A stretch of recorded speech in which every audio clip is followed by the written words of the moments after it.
Hello అండి, welcome back to my channel. ఈరోజు మంచి గుడ్ న్యూస్తో అయితే మీ ముందుకైతే వచ్చేస్తున్నాను. అది ఏంటంటే నా ఛానల్ గురించే చెప్దాం అనుకుంటున్నాను. ఫస్ట్ నా ఛానల్ 6500 సబ్స్క్రైబర్స్ అయితే వచ్చారు. అదంతా మీరు చాలా బాగా నాకు సపోర్ట్ చేశారు. సో దానివల్లే నేను మంచిగా అయితే గ్రోత్ అయితే వచ్చింది. నాకు సబ్స్క్రైబర్స్ బాగానే పెరిగారు, వ్యూస్ కూడా బాగానే వస్తున్నాయి. ఇంకా నా ఛానల్ గురించి ఒక మంచి గుడ్ న్యూస్ అయితే చెప్తాను. ఇంకా 2 డేస్లో చెప్తాను. యాక్చువల్గా వరలక్ష్మి పూజకే చెప్దాం అనుకున్నా. సో లేట్ పోస్ట్ అవ్వడం వల్ల నేను కొంచెం బిజీ అయిపోవడం వలన మీకైతే నేను చెప్పలేదు. వినాయక చవితికి అయితే రివీల్ చేస్తాను. చాలా మంచి గుడ్ న్యూస్ అండి అదైతే మాత్రం నాకు. ఎందుకంటే ఛానల్ స్టార్ట్ చేసిన మామూలుగా క్యాజువల్గా స్టార్ట్ చేసా, కానీ ఇంత బాగా గ్రోత్ అయితే ఉంటుందని అనుకోలేదు, ఎక్స్పెక్ట్ చేయలేదు.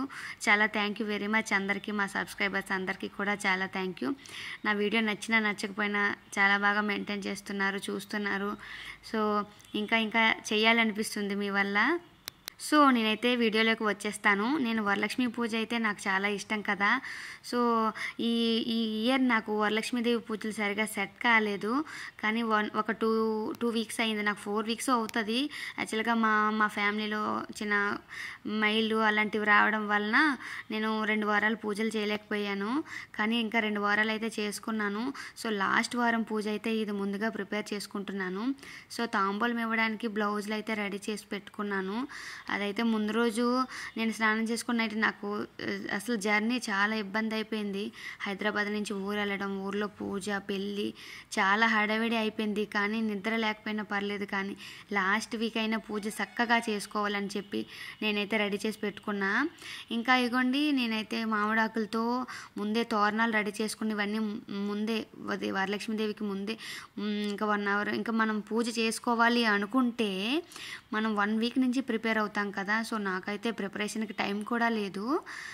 ఇంకా అలా తాంబూలంకి అన్నీ రెడీ చేసి పెట్టుకున్నా, తోరణాలు కట్టేసుకున్నా, బొట్లు పెట్టేసుకున్నా. ఇంకా మా ఇంటి చుట్టూ మా అత్తలు ఉంటారు కదా, వాళ్ళని పిలిచి వాళ్ళకి తాంబూలం ముత్తైదులను పిలిచి వాళ్ళని ఆశీర్వదించి వాళ్ళకి కాళ్ళకి పసుపు పారాని రాసి బొట్టు పెట్టి గంధం బొట్టు పెట్టి వాళ్ళనైతే ఆహ్వానించాను. వాళ్ళకి అంతా ఆహ్వానించిన తర్వాత తాంబూలం అయితే ఇచ్చాను. తాంబూలం ఇచ్చి నా పూజ అయితే మా అత్త నేను చక్కగా పూజ అయితే చేసుకున్నాము. అనుకోకుండా అన్నీ కుదిరిపోయి మా అత్త వంటల్లో బిజీగా ఉన్నారు. మా అత్త బూర్లు, గారెలు, పులిహోర, పరమాన్నం అన్నీ రెడీ చేసేసారు. హైదరాబాద్లో అయితే నేను ఒక్కరిదాన్నే కదా, సో నాకైతే హెల్ప్ దొరికింది. అక్కడైతే పూజ అయితే చేసేసుకున్నాను. ఇంకా అలా పూజ అంతా అయిపోయిన తర్వాత మా వారు కూడా యాక్చువల్గా నాకు అందుబాటులో లేరు. మా వారికి దండం పెట్టుకోకుండా నేను పూజకి నాకు మనశ్శాంతే ఉండదు. యాక్చువల్గా తినను కూడా. తను ఆశీర్వాదం తీసుకున్నాకే నేను ఏమైనా చెయ్యాలి అనుకుంటా, కానీ తన ఆశీర్వాదం అయితే ఆ రోజు దొరకలేదు. తర్వాత అయితే మాత్రం దొరికింది. లక్ష్మీ పూజ అయితే ఇద్దరం కలిసి చేసుకునే వాళ్ళం. నాకు తను మ్యారేజ్ ఉండడం వల్ల తను బయటికి వెళ్ళిపోయారు. కానీ నేను ఒకరిదాన్ని మా అత్తయ్య నేను కలిసి చేసుకున్నాం, చాలా బాగా చేసుకున్నాము. ఇంకా పూజ అంతా చక్కగా అయిపోయింది. అమ్మవారిని బాగా డెకర్ చేశాను, అలంకరించాను. అమ్మవారికి అలంకరణ అంతా మంచిగా అయిపోయింది. నా దగ్గర ఉన్న ఐటమ్స్తో కొత్త చీర కట్టుకొని అమ్మవారికి కూడా కొత్త చీర కట్టేసుకొని యాజ్ యూజువల్గా నేను చేసే పద్ధతిలో అయితే పూజ అయితే చేసేసుకున్నాను. అంత మంచిగా అయిపోయిన తర్వాత ఇంకా అత్తయ్య మామయ్య దగ్గర ఆశీర్వాదం అయితే తీసుకున్నాను. ఆశీర్వాదం తీసుకున్నాక ముత్తైదువులను పిలిచి వాళ్ళకి తాంబూలం ఇచ్చేసి ప్రసాదం అంతా స్వీకరించాను. ఇచ్చానమ్మ వాయనం, పుచ్చుకున్నానమ్మ వాయనం అని చెప్పి వాళ్ళ దగ్గర ఆశీర్వాదం అయితే తీసేసుకున్నాను. డైలీ వ్లాగ్ చేయమని కూడా అంటున్నారు చాలామంది, కానీ చేయడం కుదరటం లేదు. తప్పకుండా చేస్తాను నేను వ్లాగ్ అయితే, కానీ వీడియో తీసేవాళ్ళు కూడా ఉండాలి కదా. నేను రోజు పని అయితే చేసేసుకుంటాను, కానీ ఆ బిజీ లైఫ్లో నాకు వీడియో తీయడానికి కూడా ఎవరు సపోర్ట్ చేయరు. కానీ ఎవరినైనా తీయమని చెప్పి నేనైతే తప్పకుండా చేస్తానండి మీకోసం. వ్లాగ్ అయితే తప్పకుండా చేస్తాను ఏదో ఒక రోజు. ఇంకా ఆశీర్వాదం అయితే తాంబూలం ఇచ్చేసి అత్తయ్య నేను అందరి దగ్గర తాంబూలాలు అయితే ఇచ్చేసి తీసుకున్నాను. వాళ్ళకి ప్రసాదం కూడా పెట్టాము. ఇంకా గంధం బొట్టుతో వాళ్ళని అలంకరించి అయిపోయిన తర్వాత నేను ఇంకా సంతోషమాత ఉద్యాపనకి అయితే వెళ్ళాలి. అందుకే వేగంగా ఊరు వచ్చానా వెళ్ళాను అనేటట్టు ఫాస్ట్గా అయిపోయింది నా లైఫ్. ఆ 1 వీక్ కూడా నేను ఉన్నానని కూడా ఏమనుకోలేదు. తొందరగా అయిపోయింది. నేను అసలు స్పెండ్ చేశానని కూడా ఫీల్ అవ్వలేదు. నాకు బిజీ లైఫ్ అయిపోయింది ఆ 1 వీక్. ఇంకా తాంబూలం కోసం నేనైతే వచ్చిన వాళ్ళకి శనగలు, ఇంకా ఆకు చెక్క, తాంబూలం, పళ్ళు, చెక్క, ఇంకా ఎంత మనీ అయితే అంత బ్లౌజు గాజులు ఇంకా అయితే అలా రెడీ చేసేసి వాళ్ళకైతే పెట్టాను. ఇదిగోండి నా పూజ, నా అమ్మవారి పూజ. ఫస్ట్ కలశం నేనైతే ద్వార పూజ చేసుకున్నాను.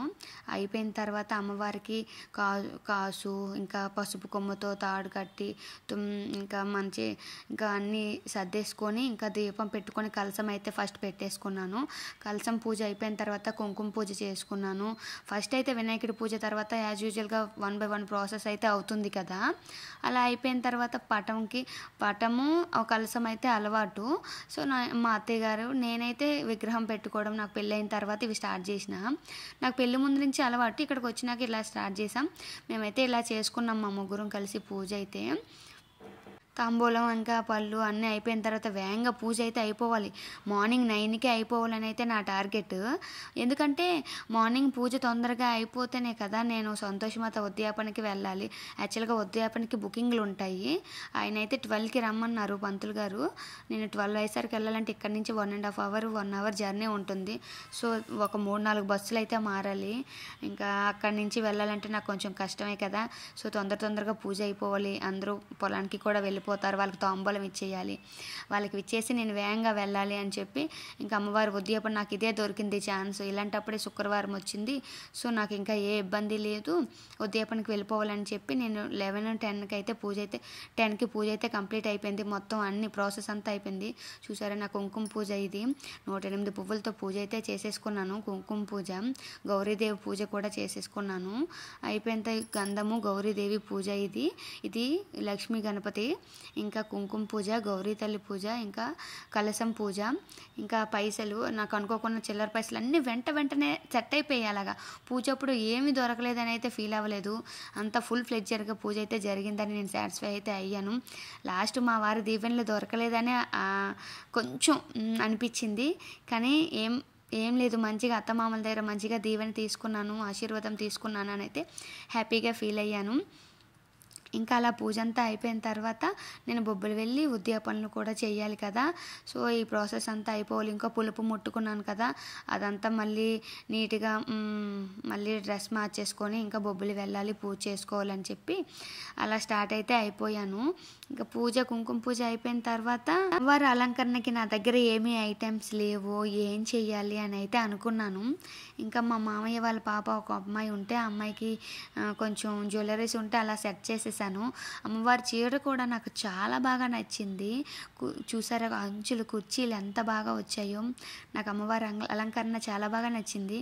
అనుకోకుండా అంటే బ్లౌజ్తోనే రెడీ చేద్దాం అనుకున్నాను. టైం కుదరదేమో, వేగంగా పనులు అవ్వాలి, నేను బొబ్బులు వెళ్ళి పని చేసుకోవాలి కదా. సో కుదరదేమో అనుకున్నా. ముందు రోజు ఫుల్ వర్షం, నేను వెళ్ళలేనేమో, చేయలేనేమో, ప్రతిమ కూడా దొరుకుతుందో లేదో అనుకుంటే మా కార్తీకును ఇంకా మా వెంకీ ఏమో పార్వతీపురంలో తెచ్చారు. అమ్మవారి ప్రతిమ కూడా దొరికింది. సో ఇంకా పూజ అయితే చక్కగా కంప్లీట్ చేసేసాను. అంతా మంచిగా పూజ అయితే అయిపోయింది. అలా పూజ అంతా అయిపోయిన తర్వాత ఇంకా ఆ రోజు ఇండిపెండెన్స్ డే కదా, స్కూల్కి వెళ్ళి ఫ్లాగ్ హోస్టింగ్ అవుతుంది. నేను ఇంకా అక్కడికి వెళ్ళాలి. ఇది అయిపోయిన తర్వాత స్కూల్కి వెళ్ళి కొంచెం అక్కడ పిల్లలతో టైం స్పెండ్ చేసేసి ఇంకా ఫ్లాగ్ హోస్టింగ్కి వెళ్ళి వచ్చిన తర్వాత నేను బొబ్బలు అయితే బయలుదేరిపోయాను. బొబ్బలు వెళ్ళి అక్కడ వెళ్ళిన తర్వాత ఇంకా ఇంటికి వెళ్ళలేదు. ఇక్కడ పూజ ప్రాసెస్ అంతా అయిపోయిన తర్వాత బొబ్బలు వెళ్ళి ఇంకా అక్కడ అమ్మవారికి కొంచెం హెల్ప్ చేశాను. యాక్చువల్గా మార్నింగ్ 6 నుంచి 12 వరకు సంతోషమాత పూజలు జరుగుతాయి. 12 నుంచి 4 వరకు ఉద్యాపనలు జరుగుతాయి. అది ప్రతిరోజు ఉద్యాపన అయితే జరగదు. ఆ ఉద్యాపనకి కొంచెం ఈ టైంకి చేస్తాను అని ఉంటుంది. లక్కీగా నాకు ఆ వీక్కి ఆ రోజు ఉద్యాపన అయితే ఇచ్చారు పంతులు గారు. సో ఆ ఉద్యాపనకి అయితే నేను అందిపోయాను. ఒక 3 days ముందే ఆయనకి చెప్పాలి, ఇలా ఉందా అంటే వెళ్ళాలి, లేదంటే లేదు. సో ఉద్యాపనకి అయితే నేను చక్కగా అందిపోయాను. ఉద్యాపన అయితే మంచిగా జరిగింది, బాగా జరిగింది. ఉద్యాపనకి అక్కడ కూడా సేమ్ ఉదయం నేను ఏ ప్రాసెస్ అయితే పూజ అయితే చేస్తానో ఆ ప్రాసెస్సే ఉద్యాపనలో కూడా జరుగుతుంది. వినాయక పూజ, ఆయన పంతులు గారు ఉంటారు కదా, ఆయన అన్ని మంత్రాలు అష్టోత్తరాలు అన్ని పూజలు చేస్తారు. గౌరీ పూజ చేస్తారు, ఇంకా అమ్మవారు సంతోషమాత పూజ చేస్తారు. మనమే ఓన్గా చేసుకోవాలి, ఎవరి సెల్ఫ్ వాళ్ళే చేసుకోవాలి. వాళ్ళు పువ్వులు, కుంకుమ, పసుపు, అక్షింతలు, గంధము, ఇంకా కలశంకి చెంబు, బ్లౌజు, కొబ్బరికాయ తెచ్చుకోవాలి. వాళ్ళు ప్రొవైడ్ చేస్తారు. మనం మనీ ఇంత అని పెట్టేసుకోవాలి. వాళ్ళకి ఇస్తే వాళ్ళే మనకు అన్నీ ప్రొవైడ్ చేస్తారు. అందరూ కలిసి మనం మొక్కుంటే చీర జాకెట్ కూడా అమ్మవారికి మొక్కించుకోవచ్చు. గోల్డ్ కొనుక్కుంటే గోల్డ్ కొనుక్కొని చూపించుకోవచ్చు. ఆ రోజు ఉద్యాపనకైతే అలా మంచిగా అయిపోయింది ప్రాసెస్. ఉద్యాపన అంతా పూజ అంతా జరిపోయిన తర్వాత ప్రసాదాలు కొంచెం 8 మంది కుమారులు ఉంటారు. కుమారులకైతే మనం ప్రసాదం పప్పు బెల్లం ప్రసాదం పెట్టాలి. అమ్మవారికి ఇష్టమైన పూరీలు ఉంటాయి కదా, పూరీలు మార్నింగ్ అంతా ఏం తినకపోయినా లాస్ట్ ఉద్యాపన అంతా అయిపోయిన తర్వాత హోమం కూడా మనం దగ్గర ఉన్న ప్రశాంత అక్షంతాలు తీసుకొని హోమంలో వేస్తే పూజ కంప్లీట్ అయినట్టు.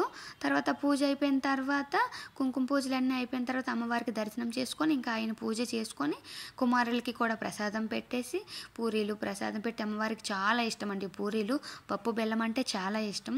సో అలా అయితే ప్రసాదం పెట్టేసాం. కుమారులకు పెట్టిన తర్వాత మనమైతే స్వీకరించాలి. ఇంకా పంతులు గారి దగ్గర తీర్థం తీసేసుకొని దర్శనం చేసేసుకున్న తర్వాత మనం 4 అవుతుంది. నాకైతే అప్పుడు 4 అయింది. నేను అత్తమ్మ దగ్గర అయితే ఆశీర్వాదం తీసుకున్నాను. ఇది 4 అయింది. 4 అయిన తర్వాత నేను ఇంకా ప్రాసెస్ స్టార్ట్ చేసిన. టిఫిన్లు పెట్టారు, పూరీలు పెట్టారు. పూరీలు అయితే తినేసాము. ఇంకా నైట్ ఏం తినకూడదు, ఆ రోజు అంతా ఏం తినకూడదు. పూరీలు అయితే అక్కడ అమ్మవారి దగ్గర ప్రసాదం పూరీలే, అదైతే తినేసి ఇంకా ఇంటికి వెళ్ళాను. 1 డే అయింది. ఫస్ట్ టైము మా పిల్లల్ని వదిలేసి నేను 1 డే ఊరు వెళ్ళి రావడం అంతా ఎలాగో అయిపోయింది. ఫాస్ట్గా నా బిజీ షెడ్యూల్ అంతా ఫుల్ ఫాస్ట్ అయిపోయింది. కానీ నా పిల్లలు ఏమీ మంచిగా ఉన్నారు, మంచిగా ఆడుకున్నారు, ఇబ్బంది పడలేదు. ఇంకా రాలేదేమమ్మా, వెయిట్ చేసామని చెప్పారు. కానీ పూజకి వెళ్ళాను నాన్న, ఇలా పూజ అయిందంటే ఓకే అమ్మా అని చెప్పారు. సరే, నాదైతే ఫ్రైడే ప్రాసెస్ అయితే ఇది అయింది. నా షెడ్యూల్ ఫ్రైడే మస్తు బాగా హ్యాపీగా అయితే ఫీల్ అయ్యాను. చాలా బాగా హ్యాపీ ఫీల్ అయ్యాను. పూజ అంత చక్కగా చేసుకున్నాను. సో నాకైతే సాటిస్ఫాక్షన్గా అయింది. ఊరు వెళ్ళినా సరే అమ్మవారిని వదులుకోలేదని అయితే ఆనందంగా అనిపించింది. వీడియో నచ్చితే లైక్ చేయండి friends. Thank you for watching.